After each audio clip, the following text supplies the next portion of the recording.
and joined with 30 plus members, it was not an event for them. There was nothing that what celebrating happened that day when I was born. Only 2 souls on earth were happy. Obviously, they were to my parents. For rest of them, it was a normal affair. 25 years down the line, same girl, same village, and the whole family was welcoming her with garlands, bang, slogans like "Gaon ki beti kaisi ho, Surabhi Gautam jaisi ho," and what not. What made things to become so different for her? My dear friends, let me tell you how things changed, not only for me, but also for my parents, how all the perspectives got changed slowly, steadily. I was in a joint family. In a joint family, nobody gets, no children, no child gets a separate attention. So we all were treated equally. Life was okay. We were happy. I got admission in my village school, that was Hindi medium, Madhya Pradesh board school. In 5th class, something good happened with me that I remember till date. I got 100 out of 100 in my mathematics paper. 5th class was a board class. So my teacher called me and she said, "Let's see, I have never seen anybody scoring full marks, that too in mathematics, that too in board exam. You have done this, so I think you are going to do something good in studies." That was the day when I felt appreciated and recognized, and I had given this clear message to universe that in future, all I am going to do is to be a studious girl, because with studies comes recognition. With studies will come appreciation for me. Otherwise, in this family, I am not going to get this at all. So I started to focus more on studies. But my heart, it always wanted to diversify. I wanted to do everything. I started to try my hand at painting, sketching, drawing. I started to do embroidery also. I was busy with my, village priest in all the pujas and all the Ramayana ayojans and everything. And I was not noticing the pain that was creeping in my body. I started to feel the pain in my joints and my elbow and every joint of my body. And after some time, I was bedridden. My parents took this decision with their meager resources to take me there.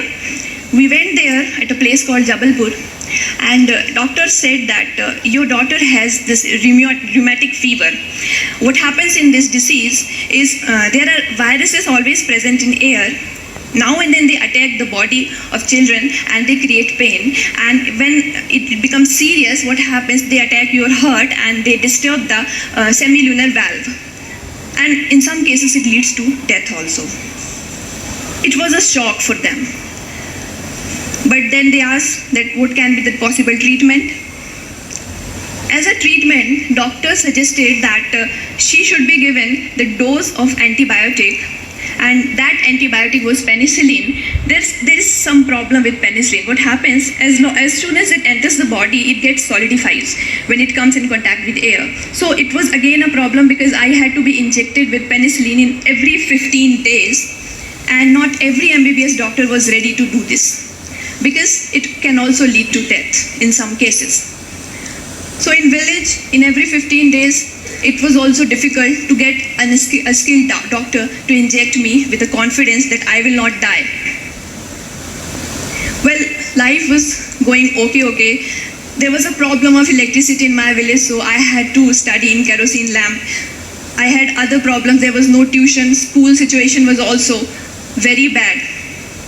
Then the second best thing of my life happened. It was the 10th class result. My 10th results came, and I again scored 100 out of 100, this time not only in mathematics, but also in science. And my percentage were good enough to place me on in the state merit list. Well, I became a pseudo-celebrity of my village.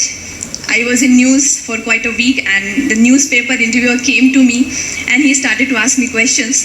How you did this, this is a great achievement and all. And at last he asked one question. "Surabhi, what do you want to become when you grow up? What is your career choice?" Well, I was not knowing what a career is.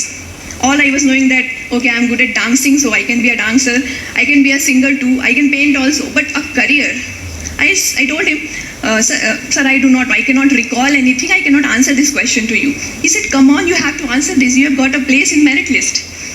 Suddenly, a word flashed in my mind out of nowhere, and I said, I want to be a collector. Well, he got the headline for the next day, and I was damned. Next day, the news came, collector banna chahti hai Surabhi.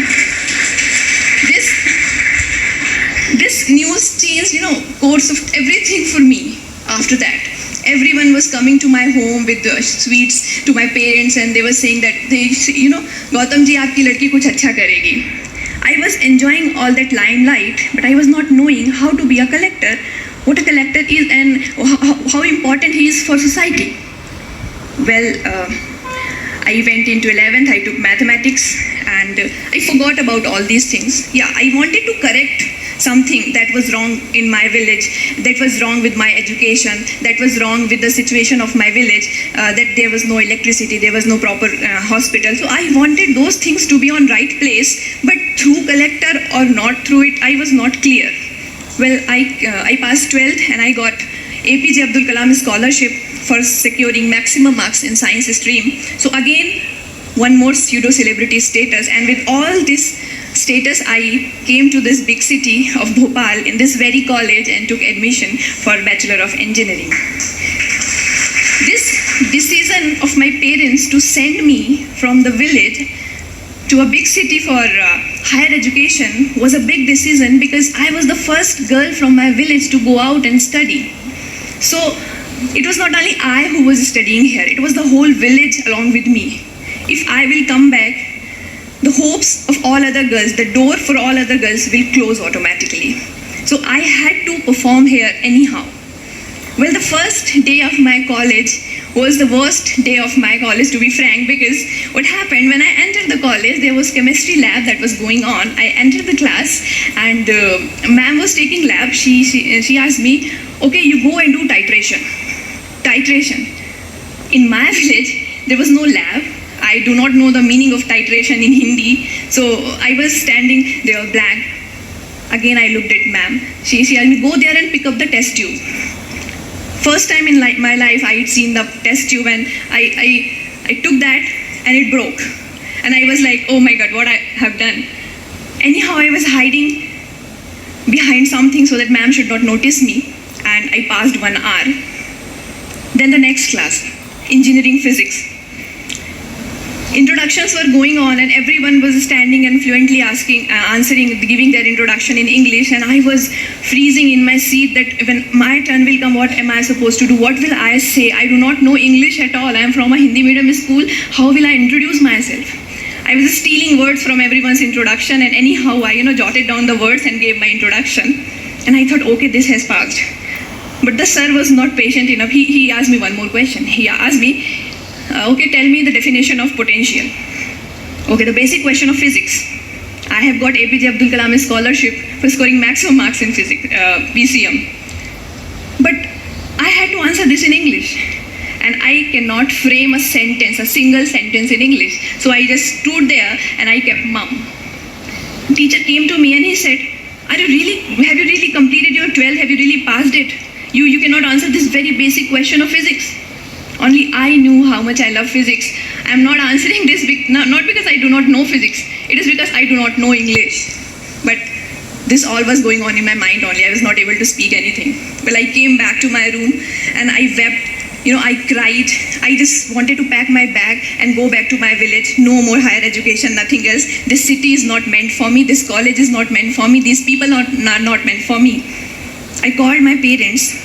That day they played the role of Jamavant, the role that Jamavant played for Hanumana, reminding him all of his great powers, that no, you can fight, no, you can fly.